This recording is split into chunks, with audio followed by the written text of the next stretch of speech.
예, 이번 시간은 우리 그 직업윤리 이제 5주차 강의입니다. 그 5주차 강의는요, 그 제 3장, 3장이 있어서 기업가의 직업윤리, 그 다음에 이제 정보사회와 윤리, 예, 요 부분에 대해서 우리가 이야기를 해보도록 하겠습니다. 먼저 이제 그 기업가의 직업윤리를 한번 볼게요. 그래서 여기 보시게 되면 이제 자본주의 경제 체제에서는 이윤 추구를 목적으로 하는 기업을 한 축으로 해서 발전되었다라는 말이 나오죠. 그런데 우리 그 자본주의에 대해서 이제 이야기를 앞에서도 우리가 좀 해봤었죠. 예, 자본주의. 그래서 프로테스탄티즘에 의해서 자본주의의 토대가 뭐 생성되었다라고 말씀을 드렸고요. 그러면서 뭐 직업 소명설, 그래서 직업 활동은 뭐 신의 명령이고 직업 활동은 열심히 하고 그다음에 생계도 유지하고 하는 것이 뭐 곧 뭐 직업적인 성공이다. 그래서 직업적 성공을 받으면 뭐 어떻게 되는데 그러면 구원받고 천국으로 갈 수 있다. 그러니까 열심히 일하고 주어진 일에 열심히 일하고 또 생계도 유지하기 위해서 돈도 벌고 하는 것이 정말 좋은 것이다라는 어떤 생각들이 이제 사람들 마음속에 자리 잡게 된 거죠. 그런 것들이 바로 이제 자본주의 어떤 토대가 생성되었 된 어떤 그 바탕이다라고 볼 수가 있겠습니다. 그래서 이 자본주의 경제 체제는 이윤 추구를 목적으로 한다라는 겁니다. 이게 잘못된 게 아니라는 거죠. 예, 나쁜 게 아니라는 겁니다. 그래서 기업의 최대 목표는 물론 이윤 추구에 있다라는 겁니다. 근데 이제 여기서 물론 이윤 추구에 있긴 하지만 어, 기업이 오로지 이윤만 추구하게 되면 그로 인해서 불행해지는 부분들도 있을 거라는 겁니다. 예를 들어 가지고 뭐 좀 품질이 낮은 뭐 재료를 가지고 물건을 만들거나 혹은 음식을 만들거나 하게 된다면 단기적으로는 뭐 기업이 이윤을 갖다가 더 많이 취할 수는 있겠지만 결국은 소비자가 불행해지고 불만이 쌓이고 하다 보면 장기적으로는 이것이 이제 기업에게도 불행이 될 수밖에 없다라는 겁니다. 그러니 이윤 추구만을 갖다가 할 게 아니라 그게 아니라 여기 보시면 정신적 행복까지도 가져다주는 그러한 것에도 우리가 조금 힘을 써야 된다라고 볼 수가 있는 겁니다. 음, 그러니 이제 기업 윤리가 중요한 거죠. 그래서 예.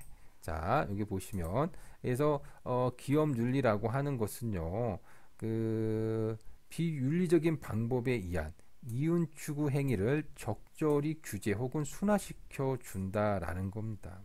적절하게. 그래서 너무 이윤만을 갖다가 추구를 하게 되면 다른 사람에게도 피해가 갈 수가 있으니 요 정도 이렇게까지 하면 안 되겠구나라는 그런 어떤 윤리적인 면이 있다면 우리가 어느 정도는 좀 절제한다는 거죠. 그런 행동들을. 그래서 이제 기업 윤리가 필요하다라고 보시면 됩니다. 그 다음에 여기 보시면 무한정한 이윤 추구는 사회의 공익성, 공공성과 상충되어 윤리적 문제를 야기하게 될 것이다 라는 겁니다. 그래서 사회의 어떤 공익성, 공공성과 상충된다라고 했는데 예를 들어서 뭐 노동자에게 너무 낮은 임금을 지급을 합니다. 그러면 뭐 기업의 이윤은 증가할 수는 있겠죠. 그런데 이제 사회의 어려움을 갖다 모르는 척 하는 거잖아요. 예. 그러니까 뭐 노동자에게 낮은 임금을 주거나 혹은 뭐 물건을 만들기 위해서 폐수를 내뿜고 뭐 공장에 매연을 갖다가 내뿜고 하면서 환경 오염을 시키거나 이런 것들이 다 이유는 뭐 확보될 수는 있겠지만 사회의 공익성, 공공성과는 상충되는 그런 어떤 내용들이라고 하는 거죠. 이러면 이제 윤리적 문제가 야기가 될 것이다 이런 이야기입니다. 그래서 그 그림처럼 경제적 목표를 위해서 이윤을 추구를 하는 것도 좋겠지만 사회 전체적으로도 봤을 때 윤리적인 경영을 하는 것이 굉장히 중요하다라고 볼 수가 있는 겁니다. 그 다음에 이제 두 번째 볼까요? 기업 윤리를 지키는 것이 장기적이고도 실질적인 측면에서 중요하다라는 겁니다. 여기 보시게 되면 나이키가 아동 노동을 통해서 이제 물건을 만들었던 적이 있는데 그것이 문제가 되자 아동 노동 금지를 선포를 한 겁니다. 어, 그러면 이제 이런 것을 본 이제 소비자들은 나이키는 이제 아동들한테 무리한 노동을 시키지 않는구나. 좀 뭐 괜찮은 기업이 됐구나. 그러면 계속해서 나이키를 갖다가 좀 구매를 해야 되겠구나. 뭐 이런 생각을 하게 되는 거죠. 뭐 그러다 보니까는 이 기업 윤리를 지킴으로 인해 가지고요. 장기적이고 실리적인 측면에서 본다면 더 많은 이윤을 뭐 가져갈 수도 있다라고 볼 수가 있는 겁니다. 그 다음에 3번. 그 다음에 이해관계자 집단의 압력 및 여론의 지탄도 예방할 수가 있는 거죠. 그래서 계속해서 아마 아동 노동을 갖다가 시켰다면 수많은 이해관계자들, 뭐 그 시민단체라든가 여론도 안 좋아지고, 그런데 지금 만약에 그 금지를 했으니까 이제 이해관계자 집단이 이제 말 안 한다는 겁니다. 자, 그래서 기업률을 지키면 이해관계자 집단의 압력 및 여론을 예방할 수가 있다라는 겁니다. 그나저나 여러분 이해관계자들은 누구를 말하는 거죠? 이해관계자라고 하는 사람들은요, 이 사람들을 이야기합니다. 기업을 둘러싸고 있으면서 기업에 영향력을 미치는 사람들. 뭐 여기 보시면 소비자들도 있고요, 지역사회 주주도 있고요. 근데 금융기관이 뭐냐면 결국 채권자입니다. 기업에게 이제 돈을 빌려준 사람이죠. 그래서 채권자. 그 다음에 노동조합, 노조는 누구죠? 기업에서 일하고 있는 직원들이죠. 직원들. 자, 그래서 협력 기업도 있고 경쟁 기업도 있을 거고요. 정부도 역시 기업에게 영향을 미칩니다. 이런 사람들이 다 누구냐면은 이해 관계자들이라고 보실 수가 있겠습니다. 이런 거 우리는 과업 환경이라고 하고 일반 환경은요. 어떤 특정한 사람 혹은 집단이라기보다는 기업을 둘러싸고 있으면서 기업의 경영에 영향을 주는 환경들입니다. 기술적 환경이 변하고 사회적 환경이 변하고 경제적인 환경이 변하고 뭐 이런 것들, 이런 것들이 이제 기업 경영에 영향을 미칠 수밖에 없겠죠. 요즘 뭐 그 코로나19로 인해 가지고 경제가 굉장히 어려워질 것이다라는 예측이 많이 나오죠. 경제적인 환경이 안 좋아지는 거죠. 이런 것들이 바로 그 환경이라고 보실 수 있겠습니다. 자, 이게 바로 이해관계자들이고요. 그 다음에 우리 4번 한번 볼까요? 4번. 그 다음에 4번이라고 하는 것은 뭐냐면 기업은 어쨌든 간에 사회의 한 구성원이잖아요. 그러니까는 사회의 한 구성원으로서 사회의 한 축을 담당하는 사람으로서 사회를 위해서 윤리적인 면을 좀 지켜가면서 이제 기업 활동해야 된다라는 겁니다.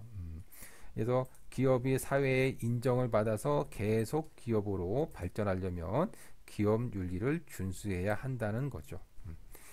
자, 그러면 우리 5번 볼게요. 5번. 5번을 보시면 이게 어떤 이야기냐? 윤리적인 기업이라면 심리적으로 안정감을 느끼고 애사심이 강화되어 생산성도 높아질 것이다 라는 겁니다. 뭐 예를 들어서 뭐 그 위디스크 같은 그런 어떤 그 양진호 회장인가 직원들에게 뭐 폭력을 행사하면서 그게 영상으로 찍혀서 사회적으로 큰 물의를 빚은 위디스크의 양진호 회장 같은 근데 만약에 내가 위디스크라는 회사에 다닌다 그 사람이 물어봐요 너 어느 회사 다녀? 위디스크 다닙니다라고 하면 그래? 하면서 좀 이상하게 보고 막 그럴 수도 있잖아요. 그러면 나의 마음이 어떻겠어요? 안 좋은 거죠. 애사심이 떨어질 수밖에 없죠. 그런데 만약에 내가 다니는 기업이 환경도 보호하고 노동권도 보호하고 좋은 제품도 생산하고 소비자의 가치도 향상시키고 하는 그런 좋은 기업이다라고 한다면 아무래도 심리적으로 안정감도 느끼고 애사심도 강화될 겁니다. 여기 보시게 되면 요거는 뭐냐면요. 이거 보면 이제 그 파타고니아라고 하는 회사는 이런 회사라고 합니다. 기존의 제품을 수선하고 고쳐 입어 불필요한 오염을 최소화할 것을 독려한다는 겁니다.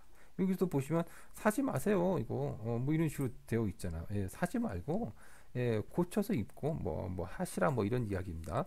어쨌든 기업의 이윤 창출에는 별 도움이 안 될 수는 있겠지만 기업의 어떤 이미지, 윤리적인 면에 있어서는요 소비자의 신뢰를 얻을 수 있을 겁니다. 예. 자, 뭐 이렇게 기업 윤리를 지키는 것이 바로 어찌 보면 사회적 책임을 다하는 거라고 볼 수가 있습니다, 여러분들. 사회적 책임. 그래서 사회적 책임이라고 하는 것은 뭐 이런 거죠. 뭐 우리가 뭐 이윤 추구만을 할 거냐, 이윤을 추구만 할 거냐, 아니면은 사회적 책임도 다할 것이냐라는 겁니다. 사회적 책임. 요거는 이제 논쟁이 좀 있습니다. 뭐 뒤에서도 좀 나오고 있고요. 사회적 책임이라고 하는 것이 뭔지. 그다음에 또 나중에 가면 또 5장에서도 좀 나옵니다. 뭐 거기서 또 자세하게 우리가 또 이야기를 좀 해볼 겁니다. 어쨌든 지금도 이제 이야기할 건데 어쨌든 사회적 책임을 다 해야 될 것인가 기업이 기업의 유지 발전 그러니까 기업이 유지되고 발전한다는 것은 기업을 성장시키고 기업에서 일하고 있는 직원들에게 정당한 임금을 주고 뭐 투자하고 뭐 이런 거잖아요. 기업의 본연의 어떤 임무 이것만 하면 안 되냐라는 거죠. 왜 꼭 나서 가지고 환경에 대한 책임도 져야 되고 사회 취약계층에 대해서도 좀 뭐 돌봐야 되고 뭐 이런 것까지 해야 되느냐 뭐 이런 어떤 논란이 있을 수가 있을 겁니다. 그거에 대해서 우리가 한번 생각을 해보자라는 거죠. 이거는 정답이 있는 건 아닙니다. 우리는 그래서 사회적 책임을 갖다가 영어로는 이렇게 쓰고요. 그래서 간단히 사회적 책임을 그냥 CSR이다라고도 이렇게 이야기를 합니다. 자, 그러면 사회적 책임과 윤리적 경영에 대해서 우리가 한번 이야기를 해보도록 할게요. 기업의 사회적 책임. 기업의 사회적 책임이라고 하는 것은 여기 보면 이런 말이 나옵니다. 소액 주주를 포함한 더 많은 여러 이해관계자의 이익 제고에 기여를 해야 된다라는 말을 하고 있습니다. 이거는 뭐냐면요. 아까 전에 우리가 저 기업의 그 이해관계자들을 한번 봤었죠. 예. 그래서 기업을 둘러싸고 있으면서 예. 기업에 영향을 미치는 이해관계자들이 많이 있습니다. 경영자, 노조, 소비자, 정부, 공급자는 부품업자겠죠. 그 다음에 돈을 빌려준 채권자, 지역 주민, 혹은 뭐 시민단체, 뭐 등등등. 그런데 기업 입장에서는요, 기업에게 돈을 투자한 주주들을 갖다가 좀 중시하는 경향이 있다라는 겁니다. 그래서 이 주주의 이익을 갖다가 굉장히 중시하는 경우가 많죠. 그러다 보니까는 주주들의 이익을 갖다가 중시를 하려면 어떻게 해야 되느냐? 기업 입장에서는 이윤이 발생해야 된다라는 겁니다. 이윤이 발생을 해야 즉 이익이 발생을 해야 우리가 뭐 경영학과니까 다 아시다시피 이익이 발생하게 되면 배당을 줄 수 있잖아요. 예, 물론 배당 주고 남은 돈을 뭐 유보시키는 거죠. 유보금. 그래서 그 유보금 가지고 뭐 투자할 수도 있는데 어쨌든 간에 뭐 주주들에게 배당을 주고 투자를 하려면 이익이 나야 된다라는 겁니다. 그러면 이제 배당을 많이 주고 그다음에 투자도 늘어나니까 기업이 성장하고 하게 된다면 주가도 올라가겠죠. 예, 주가는 주식의 가격이고요. 주식을 누가 갖고 있죠? 주주가 갖고 있습니다. 그래서 이윤이 많이 나면 결국은 주가도 올라가니 주주들의 이익을 갖다가 또 예, 확보해 줄 수 있는 거라고 볼 수가 있겠습니다. 그래서 이제 다른 사람들이 보기에 그러니까 기업은 왜 이런 주주들의 이익만을 갖다가 챙기려고 하느냐? 왜 이익을 갖다가 뭐 극대화 시키려는 것에만 좀 집중을 하고 있느냐? 이렇게 이제 불만을 가질 수가 있는 거죠. 뭐 그러면 안 된다 뭐 이런 이야기입니다. 그래서 여기 보시면 기업의 사회적 책임은 기업 활동으로 인해 발생하는 사회 경제적 문제를 해결을 해 줘야 된다라는 겁니다. 사회 경제적 문제, 기업이 기업 활동을 함으로 인해서 발생하는 여러 가지 문제들. 뭐 예를 들어서 뭐 할인점이 증가됐다. 그러다 보니 기업은 성장했지만 지역 상인들의 매출이 하락했잖아요. 백화점이 건설됐다. 그러면 백화점 건설되면 그 기업은 성장한 거지만 그러면 그럼으로 인해 가지고 주변 교통 상황이 막 악화됐잖아요. 교통이 막 막히고 막 공장이 가동이 됩니다. 그러면 물건을 많이 만들어서 팔고 이윤을 갖다가 많이 확보할 수가 있는데 공장 가동으로 인해서 폐수나 매연이 방출되고 그래서 환경 오염이 되고 그러는 경우가 많잖아요. 뭐 이런 것들이라고 볼 수가 습니다 그러니까 어쨌든 기업이 이렇게 기업 활동을 통해 가지고요 여러 가지 사회 경제적 문제가 발생이 되고 이런 문제를 갖다가 우리가 좀 해결을 해야 된다라는 겁니다. 기업이 이런 것들이 바로 사회적 책임이라고 보실 수 있겠습니다. 자, 그러면 뭐 사회적 책임의 어떤 범위는 어떤 것들이 있는지 한번 볼까요? 뭐 경제적 책임이 있습니다. 예, 이윤을 갖다가 일단 내야죠. 기업은 어찌됐든 간에 돈을 못 벌면 존재할 수가 없습니다. 돈을 못 벌면 적자가 나면 결국은 파산으로 가는 수밖에 없겠죠. 그래서 경제적 책임을 좀 져야 되는 거고요. 근데 법적인 책임도 이제 기업이 좀 질 필요성이 있겠죠. 만약에 폐수나 매연을 방출했다. 이거는 법을 위반한 거잖아요. 그러면 그런 법을 위반했으니까 이런 것들도 우리가 책임을 질 필요가 있고요. 그다음에 윤리적 책임. 그래서 예를 들어서 할인점을 갖다가 이제 그 어떤 지역에 할인점을 갖다가 세웠더니 할인점으로 인해서 지역 상인들이 매출이 하락했어요. 소상공인들이 매출이 하락되고 이윤이 줄어들어 가지고 못 살겠다고 막 그럽니다. 그러면 이걸 갖다 기업이 책임을 져야 되냐라는 겁니다. 할인점을 지은 것은 법적으로 문제가 없어요. 법적으로 문제는 없지만 그래도 어쨌든 그걸로 인해 가지고요 소상공인들이 피해를 받잖아요. 이런 것들이 바로 윤리적 책임이라고 하는 겁니다. 윤리적 책임. 자, 그 다음에 이제 자선적 책임입니다. 이 자선적 책임은 여기 보시면 사회적인 기부 행위, 그래서 어떤 국가에 큰 재난이 닥치거나 뭐 했을 경우에 뭐 기업이 좀 나서 가지고 이런 어떤 기부 등을 통해 가지고 좀 자선적 책임을 질 필요성이 있지 않겠느냐라는 겁니다. 이런 것들이 이제 사회적 책임의 범위라고 보실 수 있겠습니다. 뭐 그래서 사회적 책임은 이게 크게 경제적 책임, 법적, 윤리적, 자선적 책임으로서 이렇게 네 단계로 이렇게 크게 구분을 할 수가 있을 겁니다. 자, 그러면 사회적 책임이 중요한 이유를 한번 볼게요. 기업 입장에서도요, 사회적 책임이 좀 중요합니다. 왜 그러느냐? 여기 보시면 이런 이야기가 있습니다. 보시면 사회적 책임의 수행을 통해 기업 이미지나 제품 이미지를 향상시킬 수 있다라는 겁니다. 그렇게 되면 어떤 일이 발생하죠? 그렇게 된다면 그 기업은 신뢰감이 상승하고 그다음 이미지도 좋아져서 결국은 그 회사 제품을 소비자들이 더 많이 구매할 수 있을 겁니다. 그러니까 기업의 매출을 위해서도 기업의 이윤을 위해서도 기업이 사회적 책임을 다하는 것이 뭐 굉장히 또 중요하다라고 볼 수가 있는 거죠. 그리고 두 번째가 이제 그 사회적 형평성을 제고하는 겁니다. 사회적 형평성을 제고할 수 있다라는 겁니다.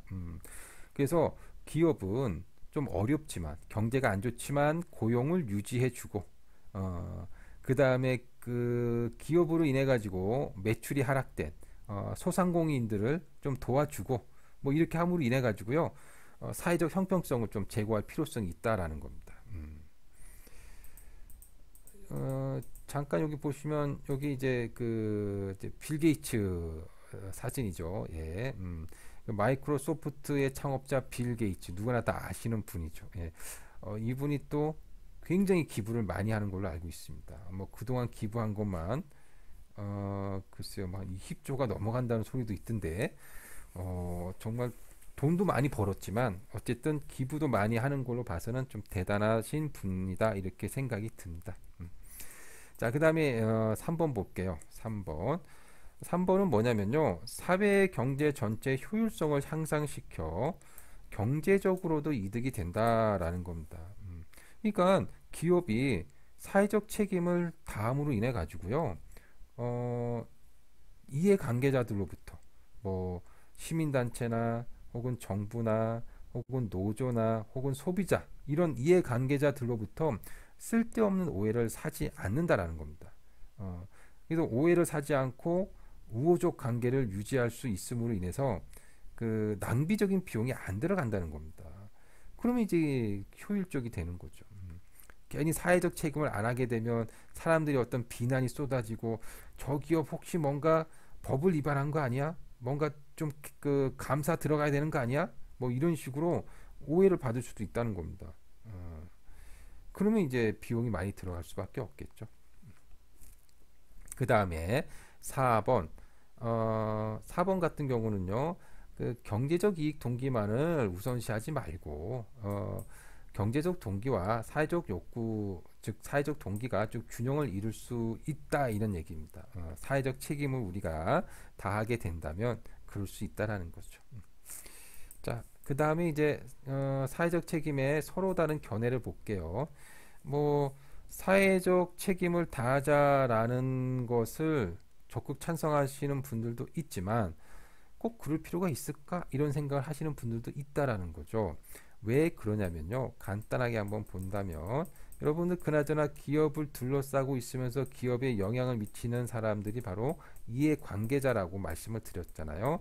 그 중에 대표적인 사람이 주주고, 예, 채권자도 있고, 그 다음에 직원도 있고, 그 다음에 시민단체도 있고, 뭐 정부도 있고, 뭐 등등등, 뭐 어쨌든 간에 뭐 이해관계자들이 뭐 많이 있습니다. 그러면 사회적 책임을 다하자라고 이렇게 주장하시는 분들이 이제 말하고 있는 건 뭐냐면 이렇게 많은 이해관계자들로 인해서 기업이 성장하고 발전했는데 기업은 왜 하필 주주들의 이윤만을 주주들의 이익만을 위해서 일을 하려고 하느냐 그거는 좀 문제가 있지 않느냐 이렇게 주장을 하는 겁니다. 근데 또 어떻게 본다면 기업들이 주주들의 이익을 갖다가 확보해 주기 위해서 열심히 경영을 한다. 그럼 주주들의 이익을 확보하려면 어떻게 해야 되는 걸까요? 주주들이 가지고 있는 것은 뭐죠? 바로 주식입니다. 주식. 음, 주식. 그러면 주주들의 이익이 확보가 되려면 주주들의 이윤이 극대화되려면 가지고 있는 주식 가격이 올라야 되겠죠. 상승해야 됩니다. 한마디로 주가, 예, 주가가 올라가야 된다라는 겁니다. 그러면 주주들의 어떤 그 부가 예, 극대화될 수가 있을 겁니다. 그러면 주가가 오르려면 어떻게 되죠? 주가를 올려야 됩니다. 그러면 주가를 올리려면 채권자들에게는 정해진 기간 내에 돈을 잘 갖고 직원들에게는 적절한 교육과 보상을 잘 해주고 시민단체하고 원만한 관계를 유지하고 어, 그리고 또 뭐 소비자들 소비자들에게는 소비자들이 원하는 물건들을 갖다가 제공해 줌으로 인해서 소비자들의 가치를 갖다가 증가시켜 주고 정부에게는 세금을 잘 내고 정부 정책을 잘 따르고 뭐 하면 그 기업은 성장할 거고 발전할 겁니다. 그러면 주가가 오르는 거잖아요. 어, 그래서 기업도 주가가 오르기 위해서는 주가를 갖다가 올리려는 어떤 행동은 이 주주에게만 이윤이 되는 것은 아니라는 겁니다. 주가를 올리려는 행위를 하다 보면 주주 말고도 다른 이해관계자들의 이윤도 함께 올라갈 수가 있다라는 거죠. 그래서 이윤 극대화를 하자라고 하는 것이 반드시 다른 이해관계자들은 무시하자 이런 이야기가 아니라는 거죠. 어, 그리고 여기 두 번째는 이윤 극대화보다는 뭐 말 그대로 사회적 책임을 다하자라는 것. 이것도 이제 맞는 말이죠. 왜 주주들만 하는 거냐. 근데 어쨌든 제가 보는 관점에서는 이윤 극대화를 추구하는 것과 사회적 책임을 다한다는 것이 완전히 따로따로 노는 것이 아니라 어느 정도 이게 일치하는 부분이 많다 이렇게 뭐 생각을 하고 있습니다. 자, 그래서 어쨌든 이게 뭐 이렇게 이제 견해가 좀 다를 수가 있다라는 거고요. 요거는 이제 그 효성 그룹인데 효성 그룹의 어떤 홈페이지에 나와 있는 내용들입니다. 예. 그래서 나눔 경영을 실천하자. 이게 나눔 효성. 그 다음에 그린 경영을 실천하자. 뭐 환경 경영이겠죠. 그 다음에 우리가 배운 이제 윤리 경영을 갖다가 실천하자. 예.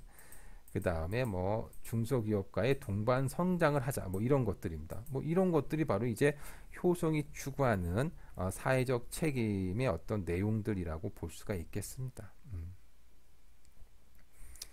그 다음에 또 사례를 본다면 독일의 henkel사라는 데가 있습니다. 독일의 henkel사. 독일의 henkel 그러면 뭐 잘 모르시는 분들도 있지만 여기 보면 이제 퍼실이라고 하는 브랜드를 보시면 이거구나라는 거 아시죠? 홈키파도 있는데 홈키파 그죠? 예, 홈키파. 자, 어쨌든 이 독일의 henkel사라고 하는 데는요 지속 성장에 초점을 맞추어서 환경 보호도 하고 사회 공헌도 하고 이윤도 확보하자를 실천하는 회사라고 합니다. 그래서 굉장히 사회적 책임을 다하는 좋은 기업이라고 볼 수가 있겠죠. 근데 이제 그런 어떤 기업이 알고 봤더니 여기 보시니까 henkel 코리아가 가습기 살균제, 우리 가습기 살균제 사건으로 인해 가지고요 많은 사람들이 목숨을 또 잃었잖아요. 그래서 가습기 살균제 제조 사실이 외부에 알려질 것에 대비해 뭐 대책회를 열었다. 뭐 이런 이야기가 있습니다. 그래서 이제 가습기 살균제를 통해서 좀 안 좋은 그런 어떤 영향을 미친 기업일 수도 있다. 뭐 이런 이야기입니다. 자, 뭐 그건 그렇고요. 이제 우리는 기업가의 직업 윤리를 한번 보도록 하겠습니다. 기업가의 직업 윤리. 여러분, 그나저나 기업가라고 하는 사람은 누구죠? 예, 기업가라고 하는 사람은요, 기업을 자신의 책임 하에 이끌어가는 사람이라고 볼 수가 있습니다. 대표적인 기업가는 뭐 이병철 회장님이나 정주영 회장님. 예, 물론 이재용 삼성그룹 부회장도 뭐 기업가이라고 볼 수 있습니다. 기업가라고. 예. 자, 이 기업가는요, 이해관계자들과의 관계를 고려한 도덕적 판단 기준이나 가치 체계를 확립하고 이를 기업 활동가 의사 및 정책 결정의 기준으로 삼아야 된다라는 겁니다.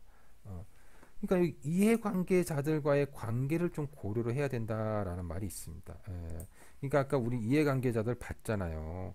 뭐 예를 들어서 어떤 기업이 뭐 공장도 세우고 뭐 한다라고 했을 때 지역 주민들과 상생하고 협력의 기틀 위에서 기업 의사 결정을 좀 하겠다 뭐 이렇게 나와야 된다는 겁니다. 이해관계자들과의 관계를 고려한 그 바탕 위에 의사 결정이나 정책 결정이 나와야 된다라고 볼 수가 있는 거죠. 그러면 사회에서 바라는 기업가의 윤리는 어떤 것들이 있을까요? 솔직히 말해서 기업가가 사회적 책임 의식을 다 한다면은 아마 이러지는 않을 거예요. 여기 보시자면 이게 기업에 대한 어떤 반감. 그러니까는 이제 반기업 정서죠. 예. 저 기업에 대한 반감이 형성되지는 않았으리라고 생각이 듭니다. 예. 그래서 우리는 이 기업가가 이제 사회적 책임을 좀 다할 필요성이 있다 이렇게 볼 수가 있겠습니다. 요 표를 한번 볼까요? 요 표를 보니까 대한민국 반기업 정서 보고서라고 나와 있는데 기업은 왜 존재를 할까 물어봤대요. 사람들에게. 요 빨간 거는 이제 공무원한테 물어본 거고 이 하얀 거는 그냥 응답자 전체인 거죠. 기업이 왜 존재하냐라고 사람들에게 물어보니까 이윤 창출이라고 대답한 사람은 한 20% 정도밖에 안 된다라는 겁니다. 5명 중에 1명. 예. 그러면 뭐냐? 기업이 존재하는 목적이 뭐냐? 일자리를 창출해야 되니까 존재해야 된다. 혹은 기업이 벌어들인 이윤을 사회를 위해서 환원을 해야 된다라고 생각하는 사람도 있습니다. 이런 사람들이 꽤 많아요. 22%. 근데 공무원들은 27%나 되네요. 어쨌든 뭐 이렇습니다. 여러분들은 기업이 존재하는 이유는 뭐라고 생각하십니까? 좀 다르게 물어본다면 만약에 여러분들이 어떤 기업을 세운다고 합시다. 조그만 기업이라도 그러면 기업을 세우는 이유는 뭡니까? 사회에 환원하기 위해서 기업을 세웁니까? 아니면 일자리를 창출하기 위해서, 아니면 이윤을 창출하기 위해서. 예, 이것도 우리가 생각을 해볼 필요성이 있겠죠. 예. 그 다음에 또 물어봤더니 기업이 돈을 벌었다. 그러면 이걸 어디에 사용되어야 되냐라고 물어봤더니 음, 뭐 소유주가 갖고 가고 경영진에게 주고 직원들에게 줘야 된다라는 사람들도 좀 있지만 반 이상이 사회에 환원해야 된다라고 대답합니다. 사회 환원. 예. 일단은 어떤 우리가 이제 경영학과로서 이제 조금은 경영학에서 말하는 것과 조금 괴리가 있긴 하죠. 근데 물어보겠습니다. 여러분들이 만약에 조그만 기업을 하나 세웠다고 칩시다. 그러면 돈을 벌겠죠. 그 돈은 어디에 사용돼야 될까요? 예. 이것도 이제 우리가 생각을 해볼 필요성이 있는 문제라고 볼 수가 있겠습니다. 어쨌든 이런 식으로 기업에 대한 어떤 정서가 안 좋죠. 반기업 정서가 많다라는 겁니다. 그래서 기업의 비호감을 느끼는 대학생들이 반 이상이라고 볼 수가 있겠습니다. 자, 그 다음에 이제 이 두 번째 한번 보도록 하겠습니다. 예, 사회에서 바라는 기업가의 윤리입니다. 어, 두 번째는 뭐냐면 이익보다는 유익하고 안전한 제품 생산에 더 주력을 해야 된다라는 거죠. 그래서 사회가 기업가에게 바라는 겁니다. 그래서 여기 보시면 여기 가습기 메이트 있잖아요. 옥시에서 나왔던 아니 이건 SK에서 나왔나요? 옥시. 그래서 가습기 살균제를 가습기에다가 넣었더니 그걸로 해서 폐가 딱딱하게 굳어가지고 결국은 목숨을 잃은 사람들이 꽤 많았습니다. 많았어요. 안타까운 일입니다. 어쨌든 이렇게 위험한 제품을 만들면 안 된다라는 겁니다. 그 다음에 세 번째는 준법 정시. 법을 지켜라 뭐 이런 이야기입니다. 여기 보시니까 CJ 헬로 케이블 방송 고객센터 불법 인용 운용 실태 폭로라는 게 나옵니다. 그래서 노조를 탄압하고 부당 노동 행위부터 최저임금, 수당 미지급, 뭐 이런 것들이 이제 근로기준법을 위반했다라는 겁니다. 이러면 안 된다라는 거죠. 준법 정시, 법을 지키기를 사람들이 원하고 있다라는 거고요. 그 다음에 두 번째는 기업가 자신을 위해서 필요한 윤리가 있을 겁니다. 첫 번째가 이제 사회에 대한 적극적 기여를 해야 됩니다. 아까 제가 빌 게이츠 이야기 드렸죠. 이거는 빌 게이츠하고 아마 빌 게이츠의 어떤 부인일 겁니다. 이분은. 그래서 그의 기부액이 350억 달러 저는 한 20조가 넘은 줄 알았더니 굉장히 많은 돈을 기부를 하셨네요.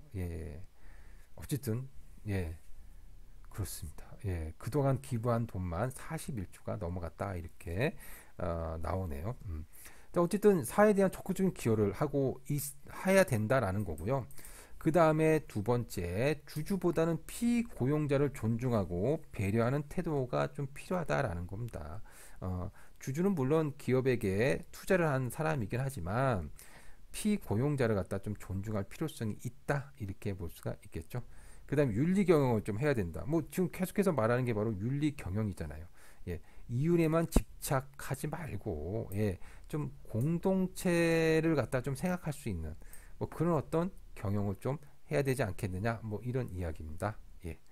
자, 뭐 이렇게 해가지고 우리가 기업가 윤리에 관한 내용들을 이제 같이 한번 이야기를 좀 해봤습니다. 자, 이번에는 우리 그 정보 사회와 윤리에 대해서 이야기를 해보도록 하겠습니다. 이 정보 기술이 지금 굉장히 많이 발달이 되어 있죠. 그러므로 인해 가지고요. 우리가 정보 사회를 구축함으로 인해서 나타난 어떤 윤리적인 문제, 또 지켜야 될 문제들이 뭐가 있는지 우리 같이 한번 알아보도록 하겠습니다.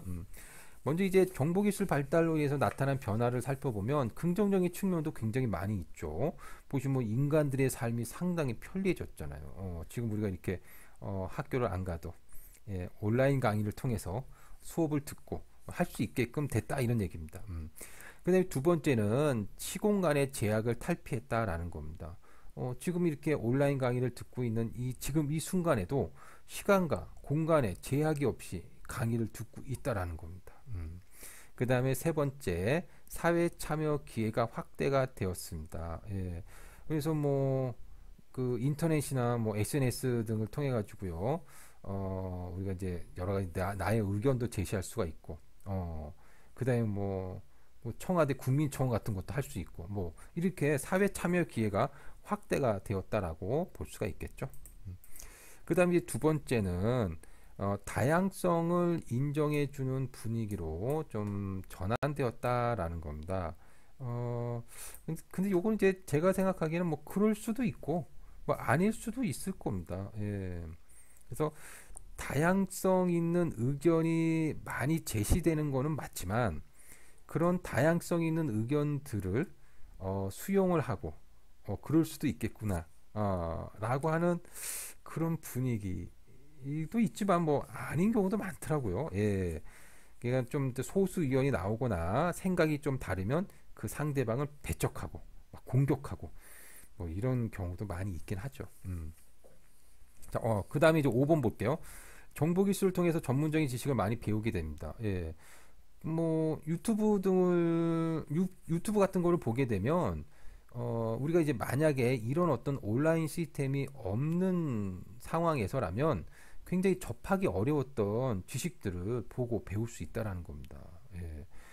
저 같은 경우도 저는 이제 문과 쪽이고 예, 경영학을 전공했고 그래서 이런 내용에 대해서는 뭐 좀 알고는 있지만 솔직히 말해서 과학 쪽, 뭐 기술 쪽 이런 쪽은 관심이 있어도 접하기가 어려웠을 거 아닙니까? 근데 요즘은 유튜브를 보니까 뭐 과학 쪽이라든가 이런 쪽에 굉장히 많은 좋은 영상들이 많더라고요. 예, 그래서 그런 걸 보면서 나름대로 이제 어떤 지식도 좀 넓히고 뭐 그러는 것 같습니다.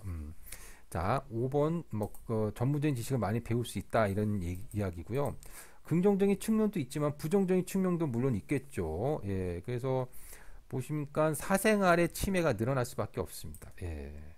뭐 이거 같은 거뭐 설명을 안 드려도 다 아실 겁니다. 예, 그래서 우리 정보들이 너무 많이 노출이 되다 보니까 사생활에 대한 어떤 문제점이 있을 수 있고요. 그다음에 두 번째, 사이버 공간에서 폭력적인 문제가 나타납니다. 예, 그것도 굉장히 문제가 있죠. 어, 지금 강의하고 있는 시점에서 본다면 뭐 엠번방 사건 같은 경우, 뭐 이런 거 같은 경우가 이제 미성년을 갖다가 폭력을 쓰고 하면서 막 영상을 찍고 이런 것들이 이제 굉장히 큰 문제가 된다라는 겁니다. 예. 그 다음에 사이버상에서 저작권을 침해했다. 예. 저작권을 침해하는 경우가 많아요. 뭐 옛날에는 저작권을 침해를 하려고 해도 그 마땅한 수단이 없었죠. 뭐, 예. 뭐, 어떤 다른 사람이 쓴 책, 혹은 영상, 혹은 뭐, 이미지를 갖고 와가지고 이거를 통해가지고 내가 수익을 창출하려고 해도 이런 어떤 온라인 시스템이 없으면 이게 상당히 어려웠다는 겁니다. 이게 그럴 때는 이제 저작권 침해가 크게 큰 문제가 아닐 수도 있지만 지금은 굉장히 큰 문제가 되죠. 예.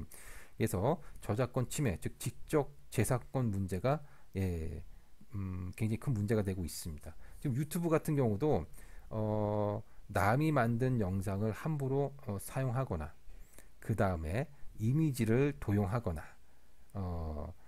이런 경우 원 저작자가 그냥 넘어가면 별일 없을 수도 있겠지만 그냥 넘어가지 않고 문제를 제기하게 된다면 소송을 당할 수도 있고 뭐 그런 거죠. 자, 그 다음에 3번 보도록 하겠습니다. 정보 격차와 정보 복지입니다. 정보 격차 문제가 있는데 이게 여기 유비쿼터스라고 하는 말이 있습니다. 유비쿼터스라고 하는 것은요, 이 장소에 상관없이 자유롭게 네트워크에 이제 그 접속할 수 있는 환경을 말합니다. 네, 우리가 지금 그렇잖아요. 우리는 어디에 있더라도 항상 이 그 온라인 시스템에 접속할 수 있다라는 겁니다. 이게 바로 유비쿼터스 환경이라고 볼 수가 있겠죠. 이런 유비쿼터스 환경이 됨으로 인해서 좋은 점도 많지만 문제점이 발생할 수 있는데 그 중에 하나가 바로 정보 격차 문제라는 겁니다. 정보 격차. 지금도 그런 일이 발생할 수 있죠. 예. 우리 초, 중, 고등학생들이 아직 계약을 안 했잖아요. 그래서 아이들 계약이 늦춰지면서 이제 교육부에서는 그러면 대학처럼 온라인 계약을 하자. 온라인 계약을.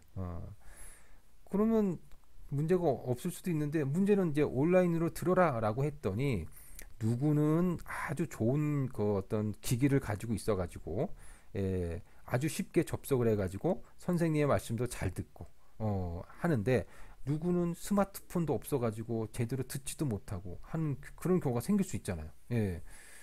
이런 게 바로 이제 정보 격차라고 볼 수가 있습니다. 정보 기기를 소유한 사람과 소유하지 않은 사람. 이런 그래서 정보 격차나 정보 접근력의 문제는 현대사에서 많은 문제를 발생할 수 있다라는 겁니다. 우리가 물이나 전기 같은 경우는 우리나라 같은 경우는 뭐 섬에 살아도 아주 시골에 살아도 물이나 수돗물이 제공이 되고 전기가 가고 다 하잖아요.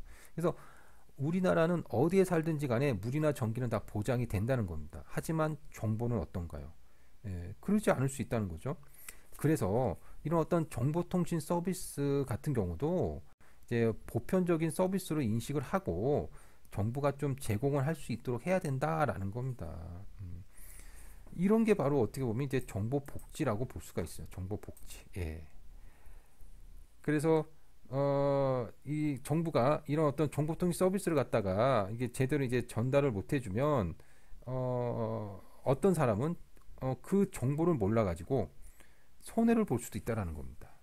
음. 자, 그래서 어쨌든 이 정보 복지라고 하는 것은요, 정보적으로 소외되는 사람들이 있다면 그들의 복지를 좀 고려하자. 뭐 이런 이야기입니다. 자, 그 다음에 이제 사유론과 공유론인데요. 사유론과 공유론을 이야기하기 전에 우리가 이분 들어볼게요. 소프트웨어의 자유를 외친 리처드 스톨만. 이분이 이제 리처드 스톨만입니다. 리처드 스톨만 이분이 뭐 보니까 뭐 꼭 성직자 뭐 이렇게 보이지만 아닌데 이게 하버드 대학의 컴퓨터 공학과 교수인가 그래요. 예. 외모하고는 좀 다르죠. 예. 외모 부분을 갖다가 지적해서 리처드 스톨만에게 좀 죄송하지만 어쨌든 이분 컴퓨터공학과 교수님이십니다. 근데 소프트웨어의 자유를 외쳤어요. 그러니까는 소프트웨어를 자기가 개발했다 하더라도 이것을 혼자만 갖고 있지 말고 혼자만 이윤을 누리지 말고 이것을 다 같은 사람이 공유하자라는 겁니다. 이게 바로 그 공유론입니다. 공유론. 공유하자. 그 옆에 계신 분은 바로 빌 게이츠입니다. 예, 여러분 너무나 잘 알고 계시는. 그래서 뭐 아시다시피 MS 도스 혹은 윈도우즈 이런 소프트웨어를 개발해서 소프트웨어 상품화에 성공해가지고 억만장자가 되었다 이런 얘기입니다. 그래서 아까 보셨듯이 억만장자가 돼가지고 또 뭐 저기 기부도 40조가 넘게 하시고 막 그랬다는 겁니다. 이분은 이제 어떻게 보면 사유론을 주장한다라고 볼 수가 있겠습니다. 네, 사유론. 그래서 우리는 빌 게이츠가 만든 물론 빌 게이츠는 윈도우즈를 만들어서 엄청난 부를 이뤘죠. 개인적으로. 하지만 어쨌든 우리는 빌 게이츠가 만든 윈도우즈를 잘 사용함으로 인해 가지고요. 컴퓨터를 통해서 수많은 작업들을 갖다가 아주 쉽게 할 수 있게 되었다라는 겁니다. 근데 리처드 스톨만이 만든 그 소프트웨어는 있겠지만 사람들이 잘 기억을 못하죠. 그 국가 발전 혹은 기업의 발전, 사회 발전에 리처드 스톨만이 얼마나 공헌을 했는지는 글쎄요, 잘 모르겠습니다. 빌 게이츠보다는 공헌을 좀 못하지 않았을까 이런 생각이 드네요. 예. 자, 어쨌든 두 사람의 어떤 입장이 확연하게 갈리는데 그게 바로 이제 사유론과 공유론이라고 보실 수가 있겠습니다. 정보 사유론 볼까요? 여기 보시게 되면 사유론은 정보에 대한 저작권에 대한 권리를 인정하자라는 겁니다. 그래서 그 비용을 갖다 지불하자 라는 거가 바로 이제 정보 사유론입니다. 그렇게 해야만 내가 좋은 소프트웨어를 개발했더니 사람들이 이것을 돈 내고 막 사네. 돈도 그러다 보니까 내가 돈을 많이 버네. 야, 그러면 더 좋은 소프트웨어를 개발을 해야 되겠다. 그러니까는 수준 높은 정보가 새롭게 창출되는 동력이 될 수 있다라는 겁니다. 근데 정보 공유론이라고 하는 것은 뭐냐면 이거는 그 베타적으로, 그러니까 창작자가 아무리 소프트웨어를 개발했다고 하더라도 이걸 갖다가 베타적으로 소유되는 것은 좀 문제다라는 거죠. 예, 문제다. 차라리 그것을 자유롭게 좀 쓰게끔 해야 된다는 겁니다. 못 쓰게 하니까는 더 문제가 있다 이런 얘기죠. 그래서 자유롭게 공유를 하게 되면 더 많은 정보가, 예, 더 많은 정보가, 새로운 정보가, 질 높은 정보가 만들어질 수 있다라고 보는 겁니다. 이게 바로 정보 공유론입니다. 여러분들은 정보 사유론이 맞다고 생각하십니까? 아니면 정보 공유론이 맞다고 생각하십니까? 뭐 이거는 뭐 정답이 없는 거니까 각자가 뭐 생각하기 나름이겠죠. 예, 생각하기 나름일 겁니다. 자, 그러면 우리 정보윤리를 한번 보도록 하겠습니다. 정보윤리. 자, 이 정보화 시대에 필요한 윤리가 몇 가지가 있습니다. 일단 정보라고 하는 것은요, 궁극적으로는요, 인간의 가치를 좀 존중하는 것이어야 된다라는 겁니다. 그 다음에 책임 있고 정의로운 행위를 해야 된다라는 거죠. 그래서 이런 어떤 정보통신의 발달함으로 인해 가지고요, 이것을 통해서 인권을 무시하고 남의 어떤 자존감을 짓밟고 남에게 언어 폭력을 하고 뭐 이러면 안 된다는 겁니다. 그래서 이게 이제 첫 번째 정보화 시대에 필요한 윤리라는 거고요. 두 번째는 타인에 대한 해악을 주어서는 안 되는 거죠. 당연한 거 아니겠습니까? 예. 인간을 존중하고 책임을 지고 정의, 해악, 금지 이런 어떤 정보화 시대에 꼭 필요한 윤리를 지켜야 된다 이런 이야기입니다. 그래서 그런 어떤 정보화 시대의 어떤 윤리를 지켜야 된다라고 해서 이 사이버 윤리라고 하는 그런 어떤 책을 지으신 분이 바로 스피넬로라고 하는 사람입니다. 스피넬로. 그래서 스피넬로는 이 책을 통해서 어떤 내용을 갖다가 주장을 했느냐. 여기 보시게 되면 한마디로 이야기해서 다른 사람에게 피해를 주는 것이어서는 안 된다라고 하는 겁니다. 사이버 폭력, 사이버 폭력 있죠. 예, 한 사람을 SNS에서 의도적이고 그 다음에 지속적으로 막 괴롭히는 행위. 그럼으로 인해 가지고요, 그 결과가 안 좋은 경우가 되게 많습니다. 그러니까 몇 달 전이죠. 예, 그 연예인이었던 뭐 설리라든가 혹은 구하라 이런 경우, 이런 경우가 사이버 폭력에 의해서 아주 안 좋은 참담한 결과가 나온 그런 어떤 사례라고 볼 수가 있습니다. 그 다음에 사이버 따돌림, 뭐 카톡방에서 막 왕따 시킨다거나 막 이런 경우, 그러면 안 됩니다. 예. 자, 어쨌든 이런 사이버 폭력, 사이버 따돌림, 이런 것들은요, 남에게 피해를 주는 행위들이라는 거죠. 이러면은 안 된다는 겁니다. 이러면 안 된다. 예, 그래서 우리는 이런 어떤 정보화 시대를 맞이해 가지고요, 한마디로 지킬 건 지키면서, 예, 정보통신 기술을 잘 활용할 필요성이 있을 겁니다. 자, 이렇게 해가지고 우리가 정보 사회와 윤리에 관한 내용도 같이 한번, 예, 해봤습니다. 자, 어쨌든 여기까지가 이제 기업가 윤리하고요. 그 다음에 이제 정보 사회 윤리에 관한 내용을 같이 공부를 했는데요. 여러분 수고하셨고요. 예, 또 다음 강의에서 또 뵙도록 하겠습니다. 예, 여러분 수고하셨습니다.